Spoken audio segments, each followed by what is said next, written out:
दोस्तों welcome back to my YouTube channel. आप सभी का बचपन से यह एक सपना होगा कि आप एक लग्जरियस कार के ओनर बने, पर जब आप उनका प्राइस देखते हैं तो हमारे सारे सपने पानी में बह जाते हैं। आपको यह पता है कि जितनी इन कार्स की प्राइस इंडिया में है, उससे हाफ या उससे भी कम प्राइजेस इनकी कनाडा, दुबई या यूएस में है। आपके मन में एक ख्याल आ रहा होगा कि इन गाड़ियों को फॉरेन से इंपोर्ट करना ही फायदे का सौदा है। इन गाड़ियों के महंगे होने का क्या कारण है?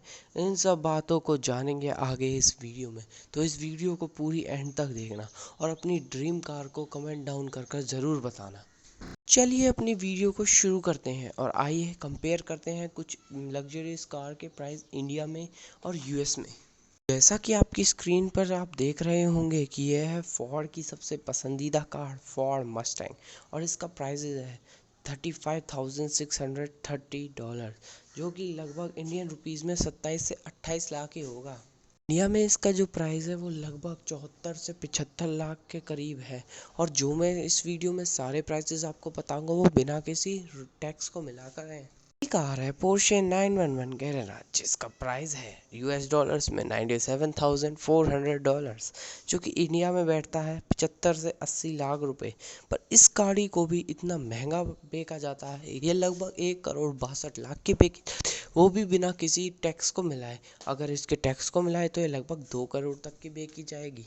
बात करते हैं लैम्बो की, यानी कि लैम्बोर्गिनी हरिकेन की, जो कि लैम्बोर्गिनी की साइट पर 2,65,000 की बेची जाती है, जो कि तकरीबन इंडियन रुपीस में है 2 करोड़ तक की। पर यह इंडिया में बहुत ही ज़्यादा रेट पर बेची जाती है, 3 करोड़ और 22 लाख के रेट पर ये बेची जाती है, वो भी बिना रोड टैक्स के। नेक्स्ट कार जिसकी हम बात करने जा रहे हैं वो है निसान की स्पोर्ट्स कार GTR, और इसका प्राइस यूएस में है $1,13,540, जो कि तकरीबन इंडिया में 86 लाख के करीब बैठता है। पर ये इंडिया में बेची जाती है 2,12,00,000 के में। आप इन एग्जाम्पल्स को देखकर समझ गए होंगे कि इंडिया और यूएस के प्राइस में कितना डिफरेंस है। लगभग 2 से 3 गुना तक का डिफरेंस है। ये प्राइसेस डिपेंड करते हैं गाड़ी की लेंथ पर, उसके इंजन पर और बहुत से अलग अलग फैक्टर्स पर। अब आप सोच रहे होंगे कि इसका रीज़न क्या है कि बस इंडिया में ये कार्स इतनी महंगी बिकती हैं। रीज़न ये है कि जो महंगी लग्जरियस और स्पोर्ट्स कार पर इंपोर्ट ड्यूटीज़ लगती हैं वो बहुत ज़्यादा हैं। ये वेरी करती हैं 100% से लेकर 200% तक, जो कि वेरियस फैक्टर्स पे डिपेंड करती है। सोचते होंगे कि फोर्ड मस्टैंग कितनी अच्छी कार है, पर इसके आधे से ज़्यादा प्राइस तो हम इसकी इंपोर्ट ड्यूटीज़ में भरते हैं। पर सुपर कार्स ही इतनी महंगी नहीं बिकती, पर नॉर्मल कार्स भी उनके प्राइस से ज़्यादा पर बेची जाती है, क्योंकि उनके जो पार्ट्स होते हैं वो बाहर से इंपोर्ट किए जाते हैं और उन पे भी इंपोर्ट ड्यूटीज़ लगती हैं। आप सोच रहे होंगे कि इतने टैक्सेस का क्या रीज़न है, तो चलते हैं रिवाइंड में, फ्लैशबैक में 60 साल पहले, जब इंडिया में ऑटोमोबाइल मैन्युफैक्चर बिल्कुल स्टार्टिंग में ही था।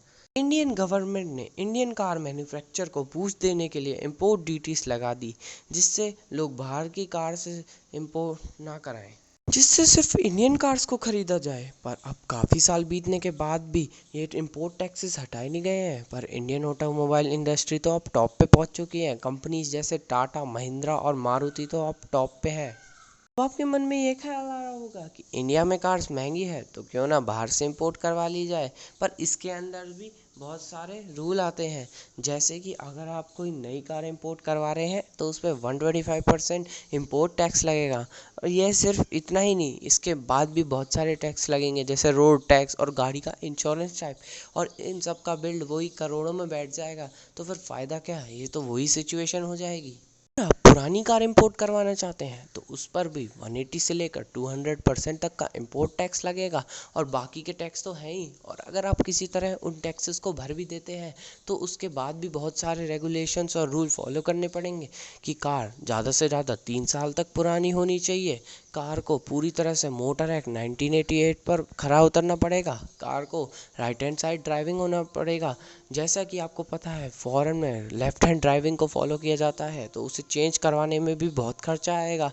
और कार का प्राइस है वह उसके ऑटोमेटिक होना या उसके मैनुअल होने, लेंथ, इंजन आदि जैसे फैक्टर्स पर डिपेंड करेगा। लगभग गाड़ी इंपोर्ट कराना करोड़ों का ही मामला है। बस आज के लिए इतना ही। मैं आशा करता हूँ कि आपको इस वीडियो से कुछ इन्फॉर्मेशन या फिर नॉलेज प्राप्त हुई होगी। आपको ये वीडियो पसंद आई तो इस वीडियो को लाइक करें, शेयर करें और मेरे चैनल को ज़रूर सब्सक्राइब करें ताकि आपको फर्दर अपडेट सबसे जल्दी मिले। Thank you. जय हिंद।